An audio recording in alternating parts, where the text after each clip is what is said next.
பேசுங்க. எத்தனை நன்மைகள் எனக்கு செய்திருக்கிற அந்த முதல் சரணத்தை மட்டும் பாடி ஆராதித்து பெறுவேன். எத்தனை நன்மைகள் எனக்கு செய்தீர், எப்படி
சிமியோன் உங்களை கைகளில் ஏந்தி கொண்டு ஜெபம் பண்ணி ஆசீர்வதித்தது போல உம்முடைய மகனை நாங்கள் இன்றைக்கு கரங்களில் ஏந்தி இவனை வாழ்த்தி ஆசீர்வதிக்கவே ஆசீர்வதிக்கிறோம். ஆதியாகமம் 4ஆம் அதிகாரம் கடைசி வசனத்தில் சொல்லப்பட்டபடி இந்த பிறப்பின் நிமித்தமாய் நன்றி பேசலாம். அநேக மக்கள் ஆண்டவரை தொழுது கொள்ளத்தக்கதாய் ஒரு உன்னதமான அபிஷேகத்தை இவன் மேல் வைத்திர கிருபைக்காக நன்றி செலுத்துகிறோம். இவனுடைய ஒவ்வொரு நாள் வளர்ச்சி தாய்க்கும் தகப்பனுக்கும் அவர்கள் செய்து வருகிற செய்ய போற ஊழியங்களுக்கும் மிகுந்த ஆசீர்வாதத்தை உயர்வை கொண்டு வர வேண்டும் என்று நாங்கள் வாழ்க்கை ஆசீர்வதிக்கிறோம். உம்மை சிமியோன் கையில் ஏந்தி கொண்டு உம்மை நன்றி உமக்கு நன்றி செலுத்தி ஜெபித்தது போல இவனை நாங்கள் உமக்கு நன்றி செலுத்தி ஆசீர்வதித்து ஜெபிக்கிறோம். நன்றி பேசலாம். எப்படி ஆவியானுடைய ஏவுதல்படி ஆலயத்தை நோக்கி சிமியோன் வந்தது போல அப்படியே இவர்கள் செய்கிற ஊழியத்துல பரிசுத்த ஆவியானுடைய ஏவுதலின்படி இந்த பிள்ளையாண்டான் நிமித்தமாக ஜனங்கள் தேவாலயத்தை நோக்கி ஓடி வருவார்களாக. நன்றி பேசலாம். எல்லா கரங்களை தட்டி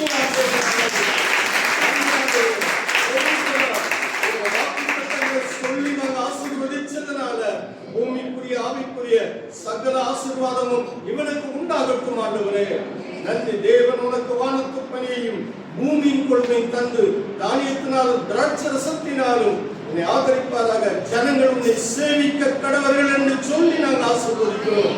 உன்னுடைய அபிஷேகம் நிரம்பி வழிவதாக. நன்றி. ஜனங்களை பார்க்கும் போதே இவன் எல்லாவற்றையும் உணர்ந்து கொள்ளத்தக்கதாக சாமுவேல் மேல் வைக்கப்பட்ட அந்த தீர்க்க தரிசன ஆவியின் வரமும் வல்லமையும் நன்றி எலிசா மேல் வைக்கப்பட்ட இரட்டிப்பான அபிஷேகமும் வல்லமையும் இந்த பிள்ளையாண்டன் மேல் வந்து இறங்குவதாக. இவனுக்கு நாங்கள் ஆண்டவரே ஹாரி லியோ பீட்டர்ஸ் என்று சொல்லி பிதா குமாரன் பரிசுத்தாவின் நாமத்தினால வாழ்த்தி நாங்கள் ஆசீர்வதித்து பெறுகிறோம். Harry praise the Lord, hallelujah. Praise the Lord. Harry Leo சொல்லுங்க வாங்கலாம் சத்தமா. Harry Leo பீட்டர் ஹalleluya சொல்லுங்க. ஆண்டவரே நீங்க கொடுத்த கற்பத்தின் கனியை வேத வசனத்தின்படி இவனை நாங்கள் ஆசீர்வதித்ததனால உம்முடைய வேத வசனத்தின்படி சொன்ன வார்த்தைப்படி இவனை பெற்ற தாய் தகப்பனையும் ஆசீர்வதிங்க, குடும்பத்தாரை ஆசீர்வதிங்க. இயேசுவின் நாமத்தில் பிதாவே. ஆமென்.